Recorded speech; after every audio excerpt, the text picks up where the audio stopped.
Hi, spooks and geeks, it's me, Ghostly, just with a quick disclaimer about this episode. This episode covers a lot of triggering stuff, and we want y'all to stay safe. So if you're not up for listening to this episode, go ahead and click on off. It's alright, we won't be offended. If you want more specific content warnings, please go to the description of this episode where we will have a more detailed list of the triggers, so that way you can stay safe. We love you. Thank you. Hello, and welcome to the Bear Me Alive podcast. I'm your host, Technicality. And I'm your host, Ghostly. Boy, oh boy, do we have a fun episode lined up. How are you feeling emotionally today? I'm feeling good, though you did say there was going to have to be a lot of warnings at the start of this. Yes, so if you're listening to this, you probably already heard the content warning, but I'm going to give another warning to all the spooks and geeks out there about this episode. Yes, we often do heavy topics. Yes, we specialize in cryptids and murder. This is an episode that is a lot more severe than most of our other episodes. Any of our other episodes. It is gruesome, it is violent, and there's 20 million things. So even if you don't think you'll be triggered by this episode, I very, very much want you to go down to the description of this episode, wherever you're listening, and just check the content warnings, because you might just not be able to hear it today. Whatever. It's okay if you don't want to listen to this episode. We hope to see you again sometime soon. And it's also okay if you want to come to this episode on a different day. We'll see you again soon. Maybe. So yeah, just wanted to give that warning. Cal does not get to leave, though. She has to listen to this. No escape for me. Huh? No escape for me. Oh, no escape, no. Alright. Now, what are we talking about? Murder in room 125. Right? 125? Where did you get 125? 165? You're getting farther away. Something one. Yeah, it starts with the 1. Today we will be talking about murder in room 1046. Oh. Where did you get 125? I don't know. Anyway, we will be talking about murder in room 1046, also known as the murder of Artemis Ogletree.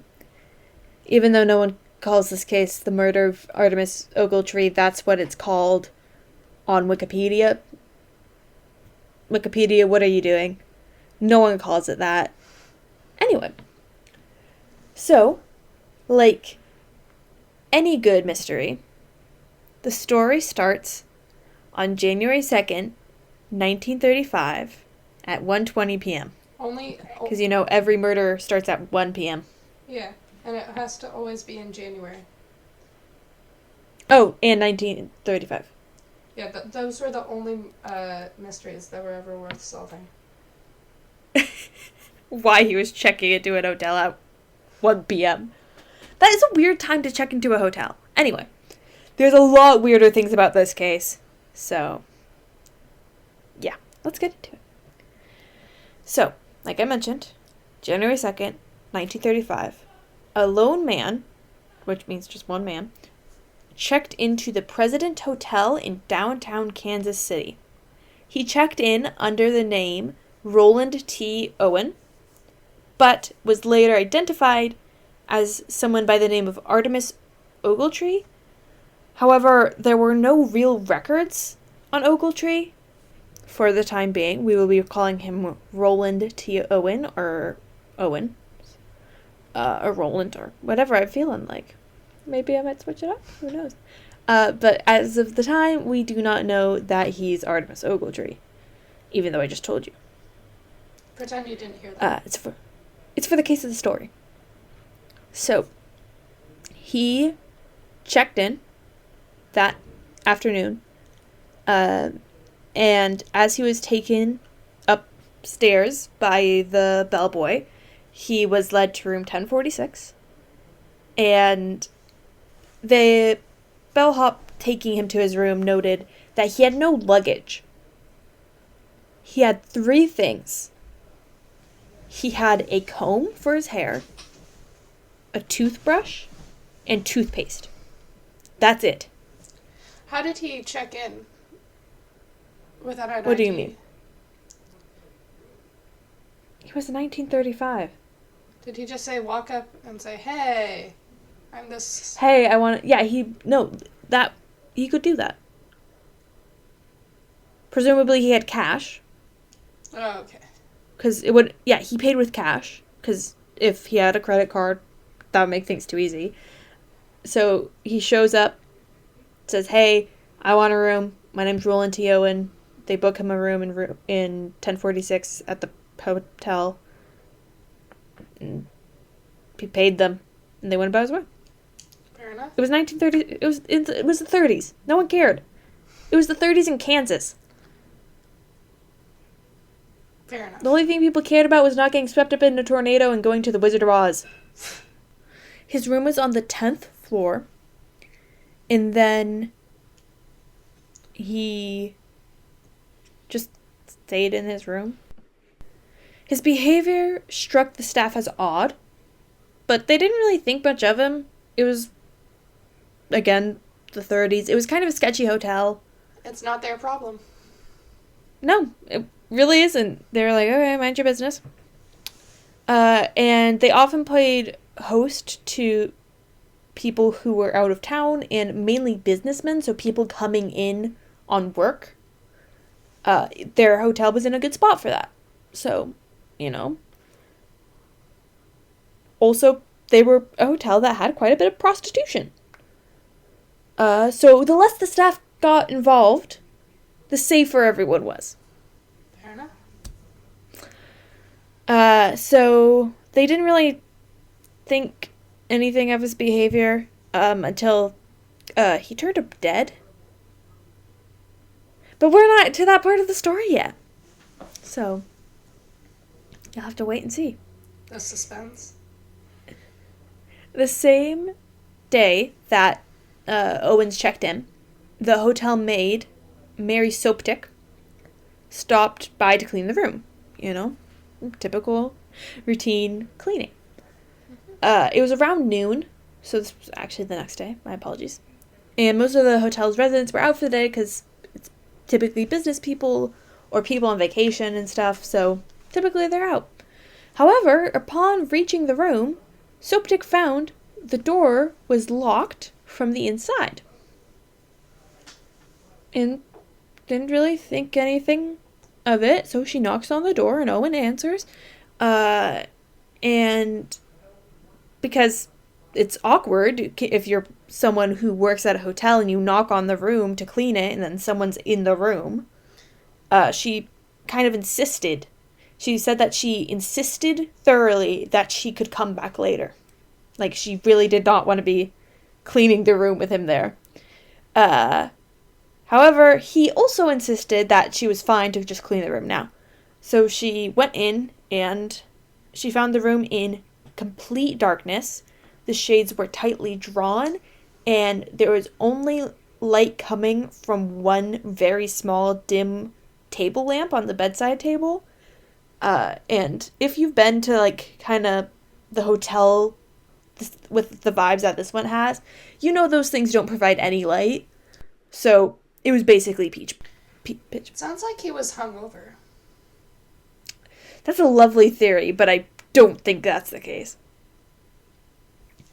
Yeah, because isn't it when you're hungover, bright lights annoying? I think it can be. Neither of us have ever drank, so. No, but, like, I don't know. I don't know if that's a thing on the movies or not. But, yeah, that could be the case, but everything else implies otherwise. You'll see. As she was cleaning, Owen mentioned to her that he had a friend coming to visit him soon. So she should knock the door as she left. Which is, again, weird because he had the door locked beforehand. Also, he just sat there while she cleaned the room. Like, he was in the room, in the complete darkness as she was cleaning and just there. I don't know what he was doing, but that's so uncomfortable. I would hate being in the room. Just wanted to do their job. For it. I'd be like, oh my god, I'm so sorry. Like, just sort of standing there. That's terrifying. Yeah. But Soapstick was done cleaning, so they left the room and minded their business. 4 hours later, Soapstick returned to room 1046 with fresh towels, noting that they didn't have towels in the room.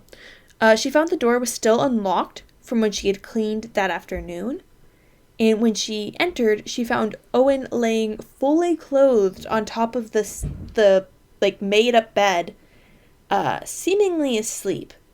But the note on the bedside table read, "Dawn, I will be back in 15 minutes. Wait."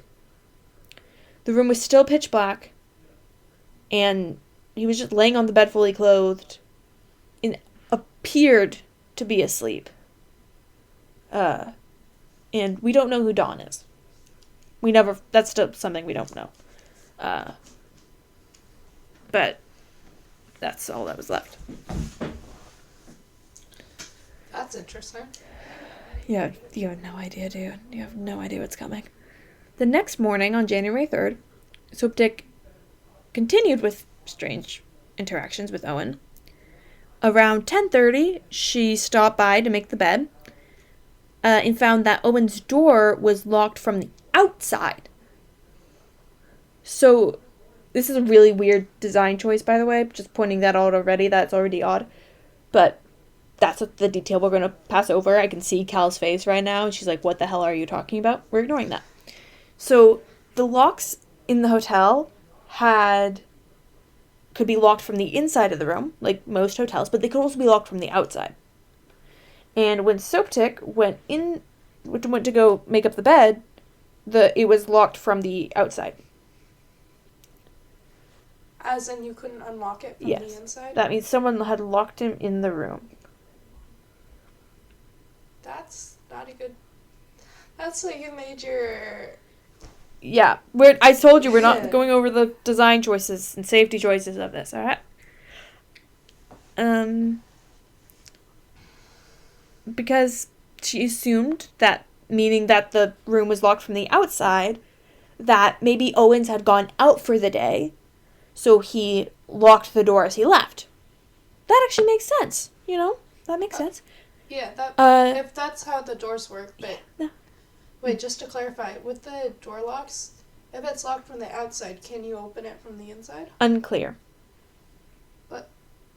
All of my sources are unclear on that.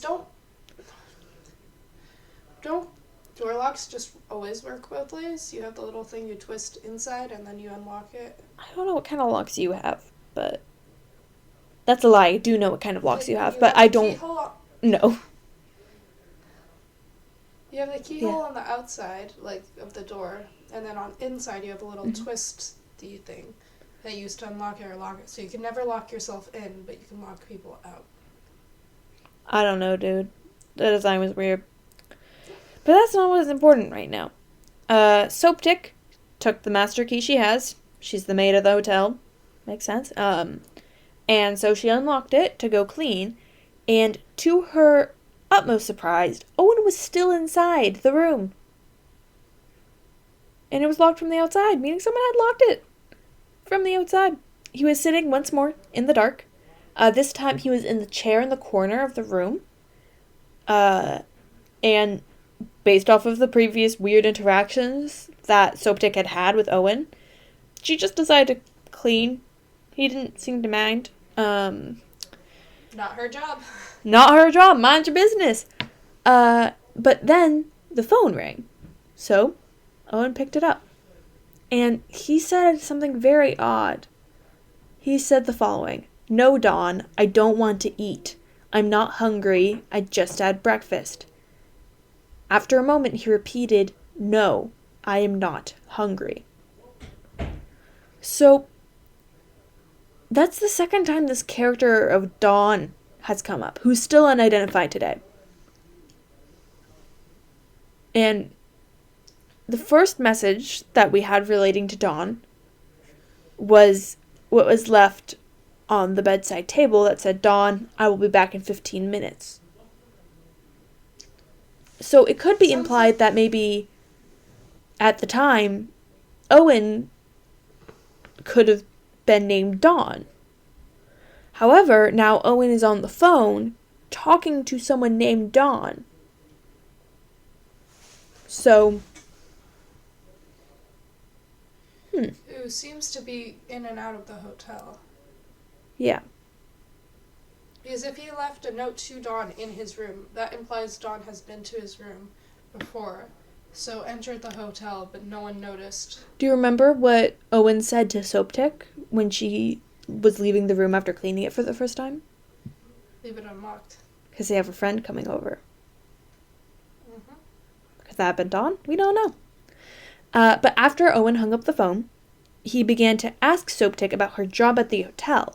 And that was the first time they really spoke him, because clearly he wasn't in a speaking mood. He asked her about how many rooms she was in charge of, what kind of people lived and stayed at the hotel, and complained about the price of the hotel next door. Because it was a very expensive hotel next to the president. So, odd. Normal things. Hmm? I mean, that's just small talk. Yeah, but they hadn't talked. It was odd. Soaptick in her records said it was odd. She answered, tried to be polite, finished her job, and left him alone in the room. Like, I'm not dealing with this. Not in my pay grade. It was only after she left that she realized, like, fully realized that the door had been locked from the outside, so that means someone had to have locked Owen in the room. So, interesting. It seemed like he was just chill, though. He was just there. He didn't say anything. He won't be in a minute. He won't be in a minute. Let me cook. Do you think he knew he was locked in the room? Yes. It's clear that he knew what was going on soon. Later that day, once more, Soaptick returned with more fresh towels, and because she had taken the dirty towels from the room that morning, swapping them out. Mm-hmm. She knocked that time, and she heard two voices in the room, rather than just Owen. Both of them were male voices, she noted, and when she announced that she had fresh towels, a loud, deep voice told her to leave, and claimed that they had towels, and they didn't need any. But she knew she had removed all of the towels from the room that morning. So she left it, but again, minding her business, she left them alone, not wanting to intrude on what seemed very clearly to be a private conversation. Didn't she bring in towels that morning, or was she in to make the bed? She was in to make the bed and, take garbage and waste. Oh, okay. So there were other strange circumstances at the President Hotel in room 1046. The same afternoon, they had two more guests who contribute to the mystery of what happened to Roland T. Owen. The first was Jean Owen, which had no relation to Roland, who had come to Kansas City to meet her boyfriend for the day and decided that rather than drive all the way back to her hometown on the outskirts of the city, she would stay the night at the hotel. When she checked into the President Hotel, she was given the key to room 1048 next door. In that night, according to the police statement, she had heard what she was described as commotion. This is her exact words. She heard a lot of noise which sounded like it was on the same floor, and consisted largely of men and women talking loudly and cursing. She said in her statement, when the noise continued, I was about to call the desk clerk, but decided not to. Later, it was revealed that I believe it was room 1055. Another room on that floor was having a party that night. So, just happens to line up with a murder.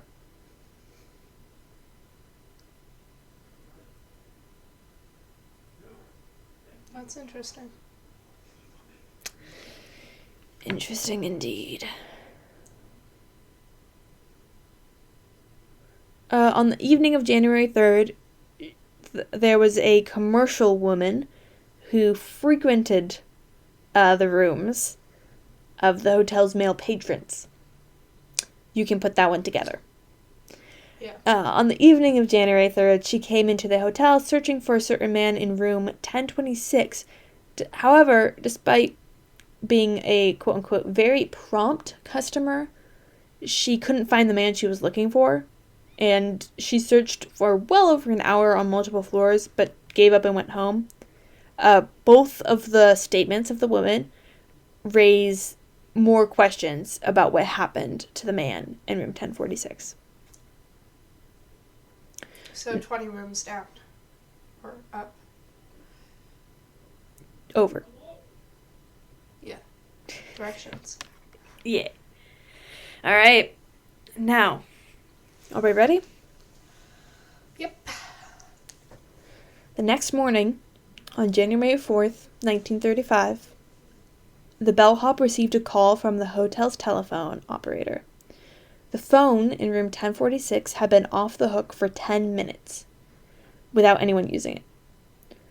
For those who are wee little children and don't know what it means for a phone to be off the hook, it basically means if it's a landline style phone, and it's like the phone that's connected to the base, it means that the phone has been off of the base without anyone using it.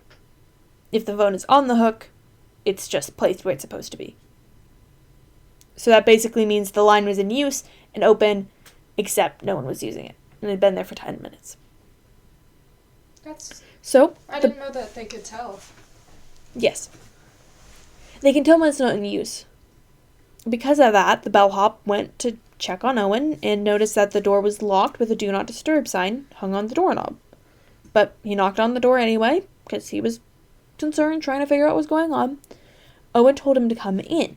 However, he told him the door was locked. He got no response, so they knocked again, and then yelled for Owen to hang up the phone. He assumed that Owen had been drunk and knocked it off the hook. That explains kind of the odd behavior. However, an hour and a half later, the telephone operator once more called the bellhop and told him that the phone was still off the hook. And it hadn't been hung up. So now it had been an hour and 40 minutes that this phone was just off the hook. So, again, the bellhop went upstairs to see what was going on, and now he was kind of frustrated, he said. And this time he just let himself into Owen's room with the master key because he was getting concerned. Like, okay, something's up. He found the man laying naked on the bed, seemingly drunk. Seemingly. And he did not wish to deal with him, because naked man on the bed? Not going to deal with him. So the bellhop simply straightened the phone, placed it back on the hook, locked the door behind him, and reported Owen to his manager. Like, hey, this guy's weird. To his surprise, an hour later, the telephone operator called him again, saying it was off the hook and not in use. It's just messing with the bellhop at this point. Again, yeah. Which I have some theories on. We'll get into that in a minute. This time, when the bellhop opened the door, he found something a lot more disturbing. He found what he described as a bloodbath splattered across the walls. He ran to alert others, and a group returned and found Owen collapsed in the room. His head was in his hands. He had suffered multiple stab wounds. The bedsheets and towels were stained completely with blood, and the walls were covered in it. After the police arrived, they asked barely conscious Owen, from all the blood loss, who had done this to him, And he responded, nobody. Okay, that answers my question. I was going to ask if he was decapitated and he was holding his decapitated head, but that makes more sense. No, he was like holding his hand in his head. What? You just said he's holding his hand in his heads. No, I didn't. Did I? Yes, you did. Head in his hands. Neither of us can talk. It's great. Yeah. Later, doctors and detectives had observed Owen had been what was described as viciously tortured. His arms, legs, and neck had been restrained with some kind of cord. His chest had sustained multiple stab wounds, and he suffered a punctured lung and a fractured skull. He was taken to the hospital, but nonetheless was pronounced dead at the hospital shortly after arriving in the very early hours of January 5th, 1935. Sounds like not a fun time. Maybe it was, who knows. The doctors found that the wounds on Owen had been inflicted well before the bellhop's first trip to the room that morning. That means most of the wounds he had suffered before the phone was off the hook. They believed what had happened is that Owen had tried to make a call for help, knocking the phone off of the hook, but he hadn't been able to make it farther than picking up the phone due to the injury. However, but that doesn't describe... There's a lot more weird stuff to unpack here. Yeah, because if he was calling for help, the bellhop was right there and he talked to the bellhop, so it doesn't mean he wasn't able to speak. No, he never talked to the bellhop. Yeah, he said come in. But we don't know if that was Owen. I mean, I guess, but... He heard a man. The bellhop was very specific with his words. He heard a man tell him to come in. Well, that's interesting. The whole thing is very, very odd. Because it's a lot more than just an unsolved murder case. I'm not done, by the way. Don't worry. But all of these factors are just off. It's off, right? It is. You could say it's off the hook. Ba-dang-ching! When investigators searched his room, this might be shocking, but the strangeness of it all continued. There were no clothes in the room at all, and nothing matched the description of Roland Owen when he checked in. The hotel amenities, which are like soap, shampoo, some have shower caps, stuff like that, it was all missing. And anything that could have been the murder weapon wasn't found. The only thing of note that detectives found were 4 small fingerprints on the telephone stand. However, they never were able to identify them. Are we even sure that it was Owen who got killed? Like, did they have someone who saw him check to make sure it was the same person who checked in? Yes. Hey, can you mind looking at this gruesome dead body really quick? I just need to make sure it's the same guy who checked in earlier. They kind of have to. Well, the bellhop who checked on him was the same one that took him to his room. It was a small staff, so yeah, it was Owen.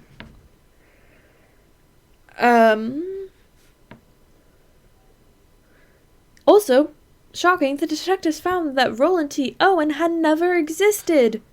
There was no one by that name who ever lived in the United States. I'm sure there's probably someone, like today, named that, you're Roland T. but... Owen and listening to this podcast, we have found you. I think he's dead. Anyway. You're actually a ghost. Sorry for bringing this to you this way. That's my job. But yeah, that was just, everyone was like, the heck you mean he never existed? After that, and the neighboring hotel that Owen had complained a lot about being too expensive, etc., claimed that a man matching the description had stayed at the hotel on January 1st, same description as Owen, and had checked in under the name Eugene K. Scott. And after investigation, they searched up the same dead end that they had before, finding that no man named Eugene K. Scott ever existed. Again, there's probably someone named that now. He should really come up with better code names. What do you mean? If he comes up with code names of people that had existed, then it's harder for them to trace them. Well, actually, no, it wouldn't be. Because, yes, wait, no. Yeah, you're wrong. I don't know where you're going with this, but you're wrong. I go off on tangents, and then I realize halfway through I'm wrong. I know, honey, so it's okay. I know, it's okay. That happens. The main distinguishing physical feature trait that he had was a large scar on his head that was in the shape of like a triangle, kind of. I'll get a bit more into that and how it helped people identify him. But he had a triangle-shaped scar on his head, like... Was he bald? Here. No. Well, in that spot, yes. But he was not entirely bald. I wonder how you... But it was, like, on the side of his head. It was a very, like, identifiable factor. I wonder how you get a triangle scar.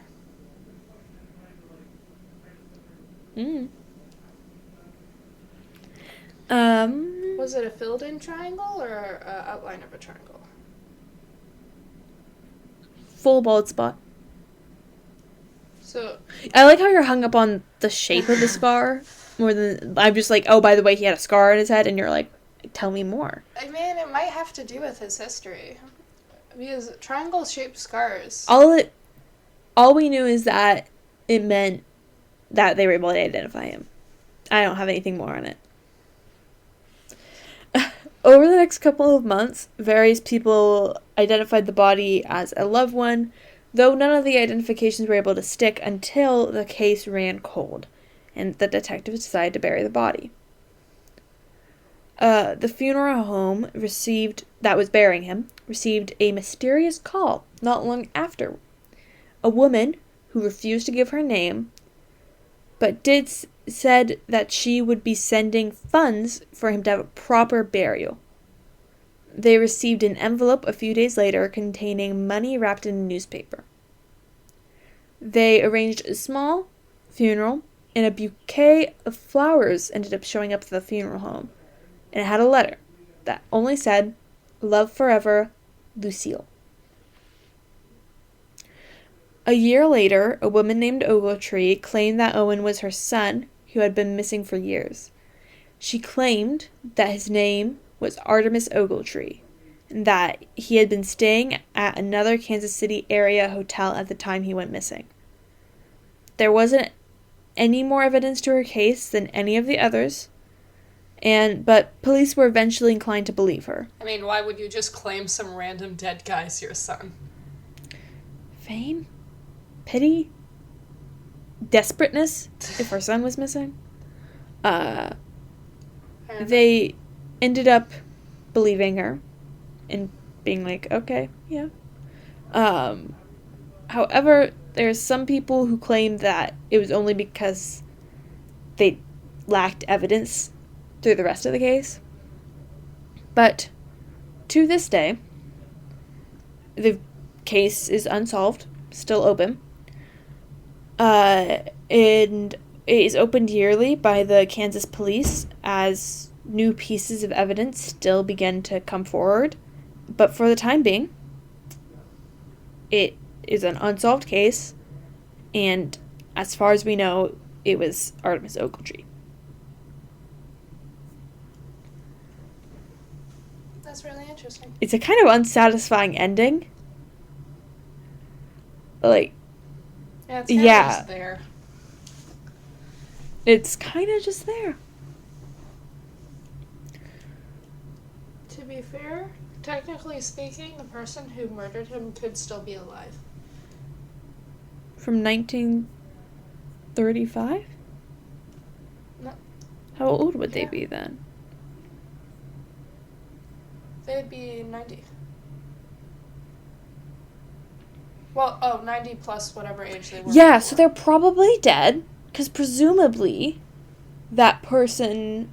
But they could be alive. They'd be like in their hundreds. Yeah, they'd be like 110 or more. But we No. That person's dead. Anyway, let's get into the theories. Because it lacks evidence, a lot of theories have come up. Telephone calls allege that he was killed in retaliation for a broken engagement. But they have no records of any kind of engagement or loved one coming forward. You're not paying attention to what I'm saying. I just said that he got a bouquet of flowers from Love Forever. Yeah.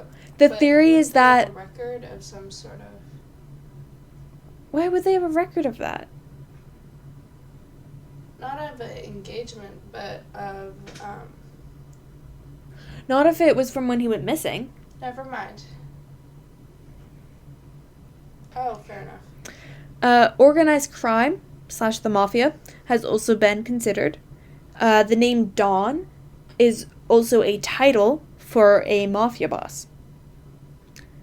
And the last one is that Don, whoever he was, killed him for a personal reason. Either with the help of the commercial woman, the sex worker, who came into the hotel that night, or by himself. I think the personal reason makes the most sense due to the fact it seems like he considered whoever murdered him possibly as a friend due to the fact he invited someone in and no one else has stepped forward saying that, hey, I was invited into this hotel room a few nights before he was murdered. You do realize that would make them, the number one suspect. But if they were actually the person's friend, they'd actually want to help. I'm lost, dude. My personal theory is that I'll call him Ogletree out of respect, was kidnapped. For some reason. For some personal reason. Possibly. My theory goes as follows. Because I am professional. I'm not. Don't trust me, people. I don't. Don't trust a word we say. Trust our evidence and stuff, because, that's important, but, my theory goes as this. I think that Ogletree got involved with some bad apples, and they kidnapped him and held him hostage, and they would send him to different hotels under threat, maybe under observation sometimes, and have him check in under different aliases. And I think they finally reached the line and offed him.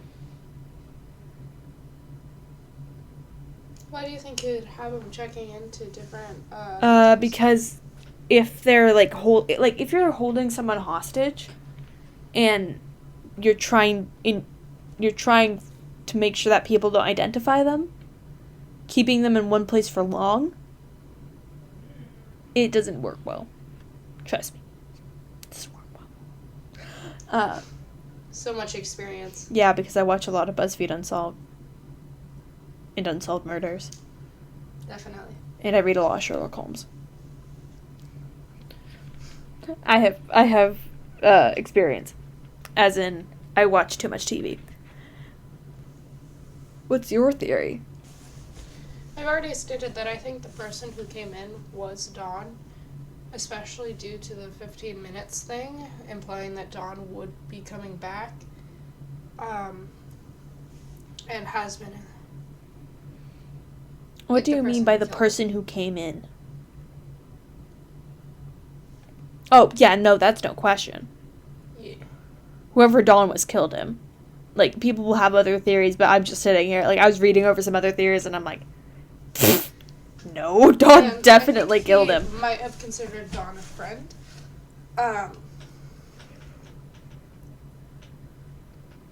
Why do you think that? Let's unpack that. I have a friend coming over. Well, that excludes if there was the kidnapping theory. Like, if this was something he was not already in a bad situation, if he was just in the bad situation. Though him being missing for a while implies that there was possibly an ongoing situation, so that is less so that way. That's just one. Mm-hmm. An ongoing bad situation. Clearly. However, I will say, what sounds less suspicious? I have a man coming over versus I have a friend coming over.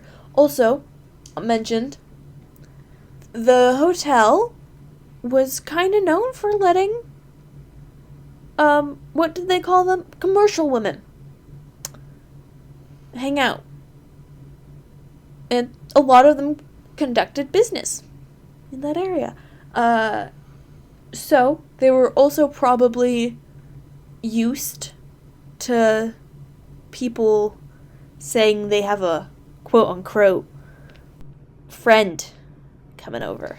It could just be used as an excuse from the people keeping him hostage to keep him from raising suspicions. There's also a theory that the woman who sent the flowers was the one who was the woman. The person who wrote her name as Lucille on the card with the bouquet for the funeral. Some people theorize that Lucille was some lover. They got in a bad situation because he did something. She helped kill him, had remorse. And I mentioned that there's a theory that the quote-unquote commercial woman was an assistant in the killing. A few things. One, didn't it say multiple times it was a man's voice? Yeah. To be fair, Lucille could have a very masculine voice. But obviously. Are you thinking of when the person next door reported commotion?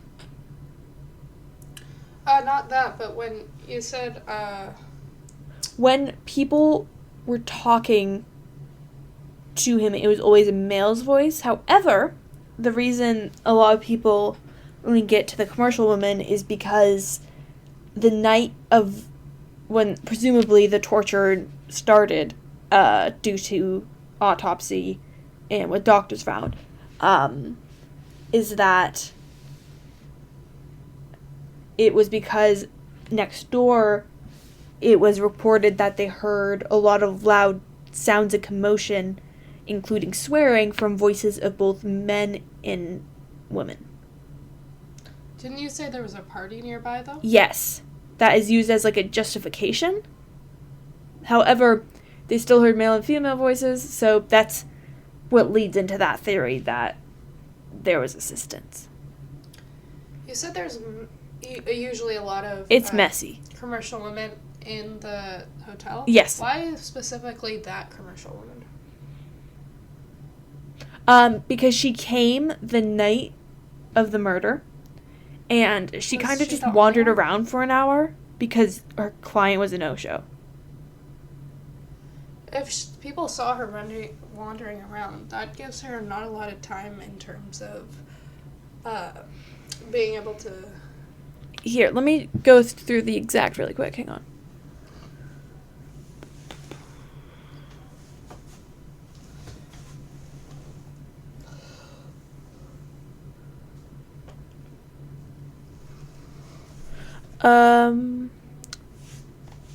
The bellhop who had been on duty that night saw the commercial woman who often frequented rooms of the hotel.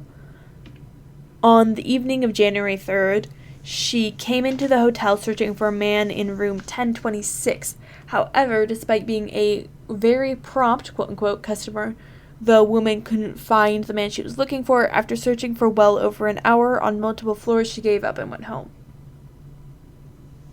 It is theorized that she lied about not being able to, find him and actually was stabbing. Was it reported by other people she was seen on multiple floors, or I don't know where that information came from. Can't tell you. You also have the fact that, from what you just said, she's been there multiple times. Mm-hmm. She's a common face. So, yes, they could have hired someone in the area to help, but I just find it weird because it's not like she's some random out-of-town person coming in. This is just one theory. Not my theory. But it's a theory. A game theory. R.I.P. Matt Pat. Love you. But, yeah. That's all I got. This one was a fun episode to do while exhausted. I went on too many tangents. This was fun. We have fun here. Great, Samantha. Pay attention when things seem weird. And take careful note. Because you never know when it's a murder, or kidnapping, or other crime. And it'd be fun to report on. Also, if something bad ends up happening, it's good to have information in case you need to help. Technology is full of fun, questionable wisdom for us. Anyway, thank you for listening to this episode of the Bear Me Alive podcast. As a reminder, I'm your host, Ghostly. And I'm your host, Technicality. Oh, Cal. Just listening to our show is huge support. We've mentioned before, it's just us two silly little guys. And we're just doing silly little guy things. But if you do enjoy it and you want to support us, just like this and comment. If you're listening on YouTube, you know where the like button is. You know where the subscribe button is. You know where the comments are. You know how to do all the stuff. I'd be a little concerned if you didn't. Are you questioning our listeners' intelligence right now? No, I'm questioning if they're watching on YouTube and they don't know where the subscribe or like button is. I don't know how that'd work. I don't either. I think you're too tired for this. If you're listening on Spotify, go ahead and rate us and interact with us through our little Q&A feature and our polls, because we love hearing your guys' thoughts. And again, we love the sweet, sweet sound of our viewer engagement going up. So thank you so much, and we hope to hear and see you again sometime soon. Goodbye. I hope everyone gets enough sleep. Bye.